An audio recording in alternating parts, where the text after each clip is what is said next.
مولاي صل وسلم دائما أبدا.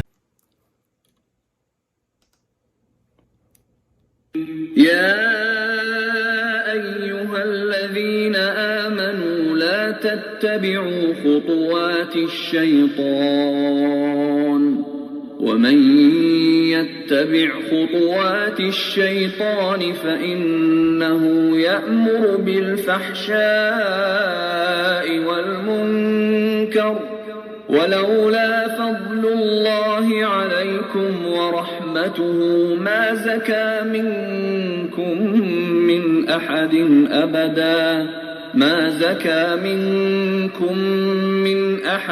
أبدا ولكن الله يزكي من يشاء والله سميع عليم. O you who believe, do not follow the footsteps of Satan. Whoever follows the footsteps of Satan should know that he orders one to commit shameful acts and evil deeds. Had it not been for the grace of Allah upon you and His mercy, not a single person from you would have ever attained purity. But Allah purifies whomsoever He wills. Allah is all-hearing, all-knowing.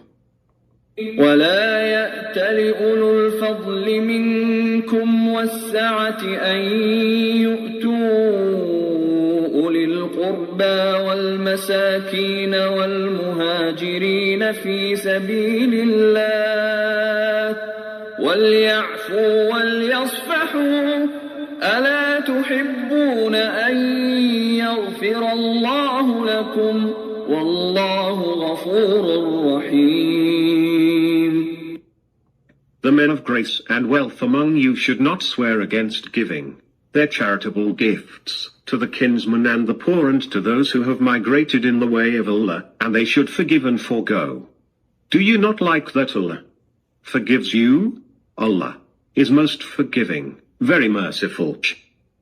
إن الذين يرمون المحصنات الغافلات المؤمنات لعنوا في الدنيا والآخرة ولهم عذاب عظيم. Surely, those who level a false charge against the chaste, naive and believing women are cursed in this world and the hereafter, and for them there is a mighty punishment. This little explanation is needed for the verse number 21, 22, and 23. Allah subhanahu wa ta'ala is directly commanding, O you who believe, do not follow the footsteps of Satan, because those who are believer who started joining the rumor, spreading it further, and hurting the feeling of Prophet and his wife and the family. You can imagine all the wives of the family of the Prophet was in distress because of this rumor. And وَمَنْ يَتَّبِعْ خُطُوَاتِ الشَّيْطَانِ فَإِنَّهُ يَأْمُرُ بِالْفَحْشَاءِ. Whoever followed the footsteps of Satan, he commands them to be a vulgar and obscene, wal-munkar, and denying of the God. So obscenity, vulgarity, and disbelief.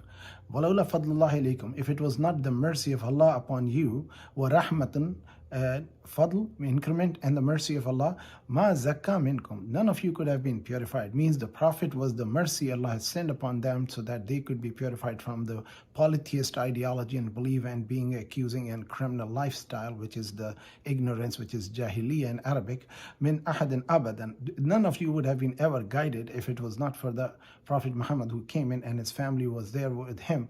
وَلَكِنَّ اللَّهَ يُزَكِّي مَن يَشَاءُ. But Allah purify whoever He wills. Wallahu samiyun alim. Indeed, Allah is all hearing and all knowing. Now this verse number 22 is about Abu Bakr, the father of Aisha al-Mu'minin radiallahu anha, because when he came to learn the Mistah, his own family member or the cousin, who was being supported financially because Abu Bakr was a wealthy man radiallahu anhu, the first Amir, the chief of the Muslim Ummah, Khalifat al-Mu'minin. When he learned that his own daughter is being accused by this man who and his family he's been providing and supporting, so he said, by Allah, I'm not going to help them anymore, ever. So Allah subhanahu wa ta'ala revealed this verse in the honor of Abu Bakr. He says, وَلَا يَأْتَلْ أُولُو الْفَضْلِ مِنْكُمْ وَلَا يَأْتُلِ الْأُولِي الْفَضْلِ مِنْكُمْ وَالسَّعَةٍ أَنْ يُؤْتُوا أَوِ الْقُرْبَى وَالْمَسَاكِينَ وَالْمُهَاجِرِينَ فِي سَبِيلِ اللَّهِ وَلْيُوفُوا وَلْيَصْفُوا. See, those among you who are rich and wealthy, they are supporting the needy and poor relatives and the destitute and poor people who are migrating in the path of Allah. You should never stop helping them, even though they accuse your daughter. How worse this situation would be, a man whose daughter, the wife of Prophet, has been accused of fornication, and you know the punishment of fornication was to be stoned to death as a married woman. So you could imagine what they were going through emotionally, and he was supporting Mistah, who was the one involved in rumor, and he is paid and supported by him. So Allah saying, وَلْيَعْفُوا وَلْيَصْفَحُوا. So you forgive them and forgo. أَلَا تُحِبُّونَ أَن يَغْفِرَ اللَّهُ لَكُمْ. Do you not love that Allah will you love to have Allah forgive them? Wallahu ghafurun. Indeed, Allah is forgiving and merciful, because Mistah was a true believer and he did it out of his own personal ignorance. He did not realize that what I'm doing is hurting. So he was actually flogged. 80 lashes or punishment was given to him. إِنَّ الَّذِينَ يَرْمُونَ الْمُحْسِنَاتِ وَالْغَافِلَاتِ الْمُؤْمِنَاتِ لُعِنُوا فِي الدُّنْيَا. And those who make a charge, a false charge against chaste women and naive and believing women. You know, women are often innocent. They do not know all this thing. They do not deal with the men's world. They are very private and personal. And this is Allah subhanahu wa ta'ala is protecting them. So Allah is saying that for them is a curse of Allah in the world and in the hereafter. So they are being accursed. So they will not have any respite from this punishment. وَلَهُمْ عَذَابٌ عَظِيمٌ. For them there is a great punishment is awaited for. So before we even open a mouth, a word against any woman, that's a matter of description here. Any woman, our daughters, every Muslim girl is our daughter, and every Muslim woman is our sister, and our daughter and our sister, except one who are into married. All Muslim women are Islamically brother and sisters, and this is where Islam make a brotherhood of Islamic relation is superior to blood relation of a non-believer. For us, this is bigger honor and relation to a Muslim, that we are brother sisters in faith, and we are brother sisters in humanity, like we are all children of Adam and Eve. So there are two relations, and there's a third relation which we call the real blood relation. So Muslim inheritance goes to a Muslim inherited brothers, sisters, and children. If they're not Muslim, we do not inherit from them, and we do not even inherit them. There's something very technical to understand this. The relation of Islamic brotherhood supersede any blood relation. But when we are dealing with a Muslim man, woman, their honor and dignity is our honor and dignity. And this is why you will find sometimes Muslim men are very hard and harsh, and they strictly deal with women, that they should not make them a position or compromise their personal honor and dignity, so that the Muslim men have to defend them or be part of accusation. So this is the Muslim morals and teaching, that Muslim women have to protect themselves, and the Muslim men have to defend them whenever it comes to, even if there's something, as I said, if there's a rumor or there's a one eyewitness of whatever wrong they did, we should say, I do not want to hear it. I do not want to be part of this discussion. If there's a 4-man eyewitness of the fornication or adultery, then they have to go to the court of law, but we should not make a trial judgment on them in a public discussion or in any way. So we are supposed to suppress such rumor and reject such discussion about any Muslim woman. If individually, I suppose, if I saw a Muslim girl, or I see a Muslim woman, or any woman for that matter, is being found in a wrong position or wrong situation, if I can help, I should help, but I should not go out and spread rumor, I am the witness, I know what happened, unless I have a 4 witness. And then again, very specific word should be sexual intercourse. If there's nobody, they can be touching, hugging, or whatnot, but that does not mean adultery. That has to be intercourse, and that has to be witnessed. And if it's not witnessed, that's not possible. So this is something people make mistake. And when somebody did not witness, and what should a person do when that Muslim person did such crime? Islamic is a crime of Islam. So what it is, their respite is, they should go for Hajj and repent and make tawbah to Allah subhanahu wa ta'ala, not to do such thing again. This is something very personal, and do not spread the news out. We are supposed to not to talk about anybody else's personal sin, because if I did a sin, why should I publicize my sin? Because the only harshest punishment in Islam is for adultery. It's such a harsh punishment that even Muslims get scared of giving it.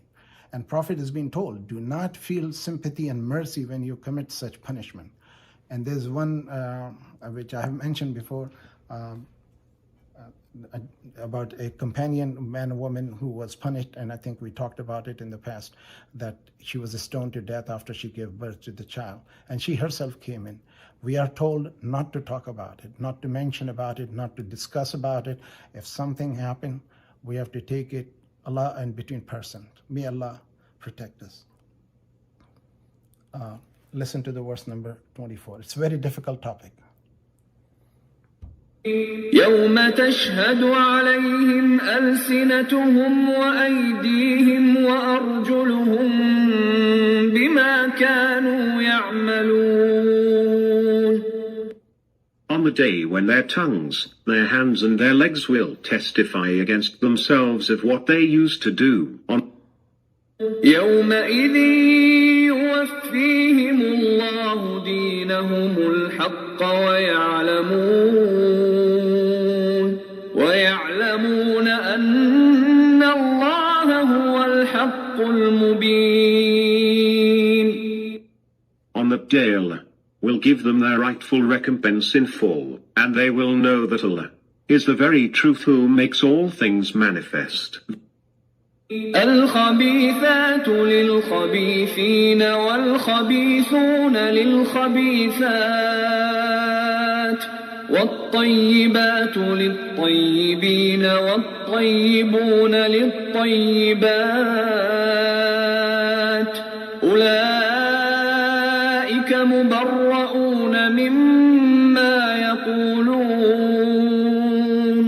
لهم مغفرة ورزق كريم.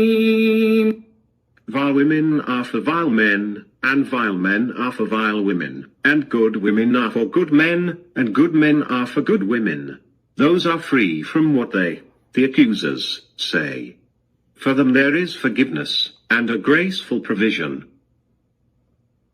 يا أيها الذين آمنوا لا تدخلوا بيوتا غير بيوتكم حتى تستأنسوا وتسلموا على أهلها ذلكم خير لكم لعلكم تذكرون.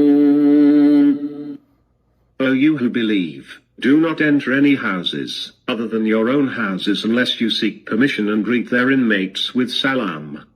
That is good for you, so that you may be heedful. فإن لم تجدوا فيها أحدا فلا تدخلوها حتى يؤذن لكم وإن قيل لكم ارجعوا فارجعوا هو أزكى لكم والله بما تعملون عليم. Even if you do not find anyone in them, do not enter therein until permission is given to you. And if it is said to you, go back, just go back, it is more decent for you. Allah is all aware of what you do.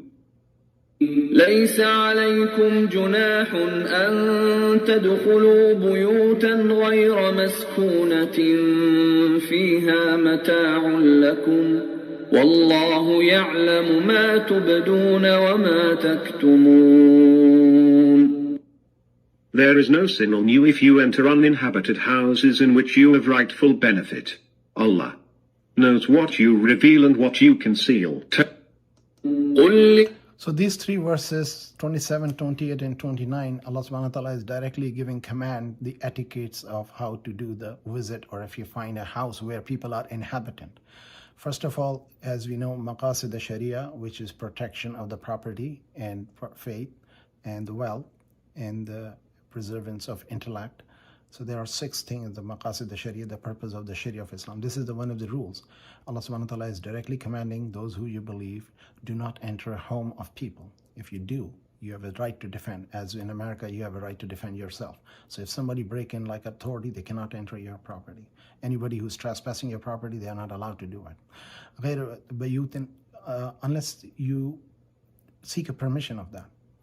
And حتى تستأنسوا وتسلموا, and give salam to them, ala ahliha, on the family of that house. So man is not in home, give the salam and ask the permission. If a person is not home and a family does not wish you to enter home, do not put your step in the house. ذَلِكُمْ خَيْرٌ لَكُمْ إِن لَعَلَّكُمْ تَذَكَّرُونَ. It is good for you, and if you take heed from this message.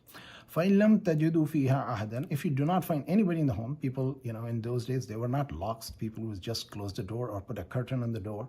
And that's where, if you don't find anybody, فَلَا تَدْخُلُوهَا. Do not enter in a living home where people have their belonging, their home, their property. حَتَّى يُؤْذَنَ لَكُمْ. Unless you have a permission from them, whether they are present or not present, you have no permission, you cannot enter the house of a person. وَإِن قِيلَ لَكُمْ أَرْجِعُوا فَارْجِعُوا. And when you are being told return, you should return. Why? Nowadays people take a personal offense. If they are in home and you visit their home without permission and they said, go back, we don't want to meet with you. So do not be insulted, because a person might be in a situation where they cannot see you. Often we like to visit people when they are sick and when they are in their personal private time with the family, with the spouse. Well, they are doing some family thing and they do not expect a guest. So do not be insulted. It is an honor of a Muslim that when they tell you return, just return. Do not be insulted. Nowadays people take offense. Oh, we visit their home, they did not allow us in. That's not an insult, because you went without their permission. So this is something very important. And when people invite, so this is one of the right of a Muslim, that when they invite you, you should accept their invitation. And when they say we do not want to visit right now at this time, there should be respect for their personal privacy and dignity. Huwa azka lakum. That is better for you that you return. Allah will give you reward for that. Wallahu bima ta'amaluna alim. Indeed, Allah is aware of what you do. ليس عليكم جناح أن تدخلوا بيوتا غير مسكونة فيها متاع لكم. You have a permission to enter into the home which are not inhabited by the people. There's nobody living there. You can enter them, and if in there is a thing for you, like you have your own belonging or something to take from there, but it should be non-habited property. Wallahu ya'lamu ma tubduna wa ma taktumun. Allah knows what you hide and what you reveal. Next verse is coming a little more detail about men and women seeing each other. Inshallah, next Sunday we will discuss about it, verse number 30 onwards. I'll stop it here right now. If you have any questions, any comment, please ask. Otherwise, inshallah, we'll meet next Sunday.